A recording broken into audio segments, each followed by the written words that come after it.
선교사 선서를 하심으로 전문인 선교사 교육을 시작하시겠습니다. 우리는 하나님을 창조주로 예수 그리스도를 구원해주로 성령님을 마음과 생각과 행동을 주관하시는 주로 성삼위일체 주 예수 그리스도로 섬기며 하나님의 영감을 받아 기록된 성경을 하나님의 뜻과 하나님의 말씀으로 믿고 그 계명을 성실하게 지키고 이행하며 자랑스러운 전문인 선교사의 신분으로 살아갈 것을 다짐한다. 우리는 모든 교파와 교회들의 차이를 인정하고 주 예수 그리스도를 섬기는 모든 사람은 그리스도께 쓰임받는 지체로 여기며 영적인 눈으로 마음의 평강을 보고 영적인 귀로 참 생각을 듣고 몸으로 의의 행동을 이루어 하나님께 영광을 돌리며 죽은 자 가운데서 살아나는 진리의 복음을 땅끝까지 전할 것을 다짐한다. 우리는 주님으로부터 부름을 받고 교육을 받은 후 전문인 선교사 사명을 위해서 세상으로 보냄을 받은 사명자로서 각자의 십자가를 스스로 지고 세상에 어렵고 힘들고 소외된 이들을 찾아 전문인 선교를 통하여 일자리를 창출해주고 그들과 함께 세상의 빛과 소금이 되어 모든 민족 앞에 하나님의 대리대사 직무를 수행한다. 안녕하십니까, 정양호 목사입니다. 오늘은 마음의 사도행전을 심으라는 주제로 사도행전 12장 강해를 시작하시겠습니다. 야고보의 순교와 베드로의 투옥, 사도행전 12장 1절로 19절의 말씀입니다. 헤롯 왕이 교회 지도자들에게 박해의 손길을 뻗치기 시작하여 먼저 요한의 형제인 사도 야고보를 칼로 처형하여 죽였습니다. 이 사건을 두고 유대인들이 기뻐하고 흡족해하는 것을 보고 헤롯이 이번에는 베드로를 잡아오라고 지시하였습니다. 바로 이때가 이스라엘 12지파를 에집트 땅에서 끌어낸 때를 기념하는 무교절 기간이었습니다. 헤롯은 베드로를 잡아다가 감옥에 가두고 4사람씩 4조로 편성된 16명의 경비병들에게 경비를 맡기면서 지키게 하였습니다. 이때가 하나님께서 에집트 땅을 치실 때 문설주에 피를 바른 집, 그 집의 피를 보고 하나님께서 해치지 않고 재앙을 피해 살아남게 하신 일을 기념하는 유월절 기간이었습니다. 이 유월절이 지나면서 베드로를 유대인들 앞에 끌어내어 유대인들을 기쁘게 하기 위하여 요한의 형 사도 야고보처럼 처형할 속셈이었습니다. 이 사건으로 베드로는 감옥에 갇혔고 교회는 베드로를 위하여 하나님께 힘을 모아 간절히 기도를 드렸습니다. 헤롯이 베드로를 유대인들 앞에 끌어내기 전날 밤의 일이었습니다. 베드로는 2개의 쇠사슬에 묶인 채 감옥 안에 지키는 경비병 2사람과 함께 감옥 안에서 잠을 자고 있었고 감옥 문 앞에도 경비병들이 지키고 있었습니다. 그런데 갑자기 주님의 천사가 나타나서 환히 빛을 감방 안에 비추며 베드로 앞에 서서 베드로의 옆구리를 찌르면서 깨워서 빨리 일어나라고 재촉하였습니다. 그 말이 떨어지자 묶여있던 2개의 사슬이 2손에서 풀려버렸습니다. 천사가 허리띠를 메고 신을 신으라 하자 베드로는 그대로 하였습니다. 또 천사가 겉옷을 걸치고 나를 따라오느라 하자 베드로는 천사를 따라 감옥 문을 나가면서 지금 이 일이 현실이 아니고 환상이라고만 생각했습니다.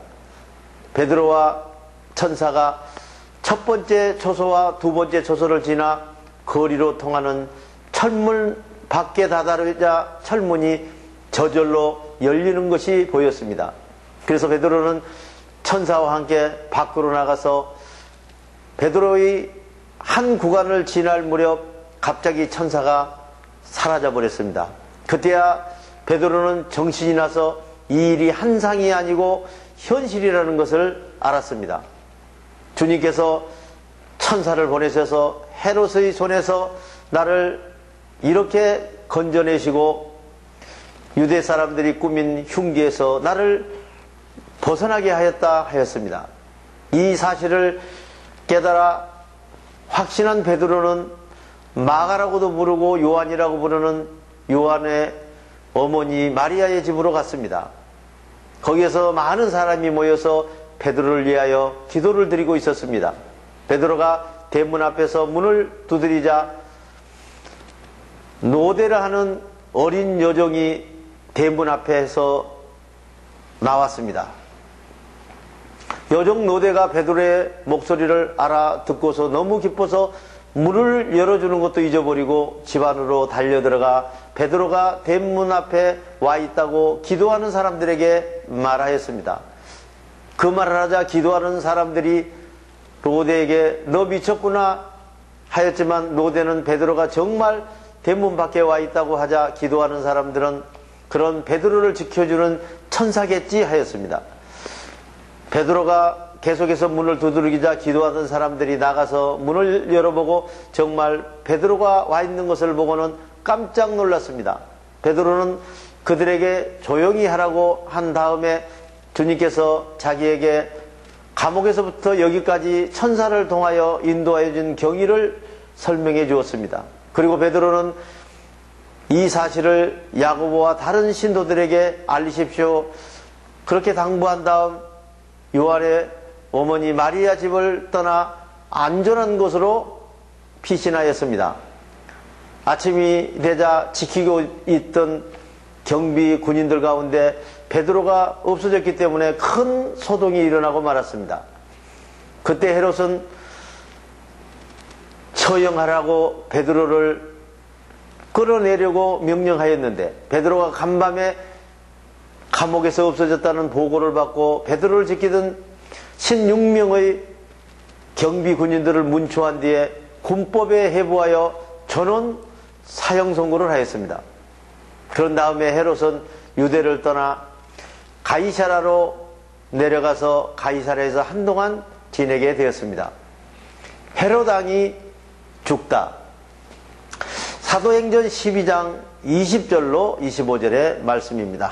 한편 두로와 시돈 사람들이 헤롯에게 몹시 노여움을 사고 있었습니다. 그래서 두로와 시돈 사람들은 뜻을 모아 헤롯 왕을 찾아갔습니다. 두로와 시돈 사람들은 헤롯 왕의 침실 시종 브라스도에게 부탁하여 헤롯 왕과 합평을 청하였습니다.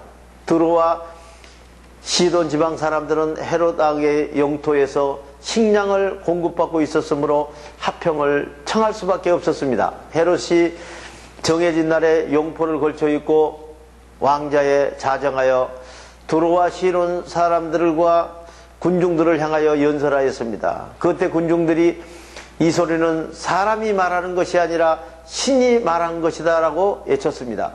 그러자 주님의 천사가 즉시 헤롯을 내려쳤습니다.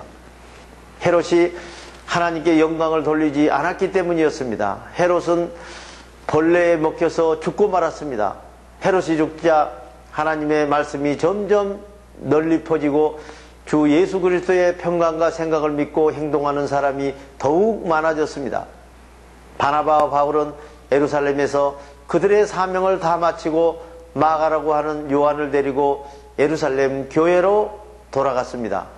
대단히 수고하셨습니다. 주기도문을 하심으로 오늘 강의를 마치겠습니다. 하늘에 계신 우리 아버지여, 아버지 이름을 거룩하게 하시며 아버지의 나라가 오게 하시며 아버지의 뜻이 하늘에서와 같이 땅에서도 이루어지게 하소서. 오늘 우리에게 일용할 양식을 주시고 우리가 우리에게 잘못한 사람을 용서해 준 것 같이 우리 죄를 용서하여 주시고 우리를 시험에 빠지지 않게 하시고 악에서 구하소서. 나라와 권능과 영광이 영원히 아버지의 것입니다. 아멘.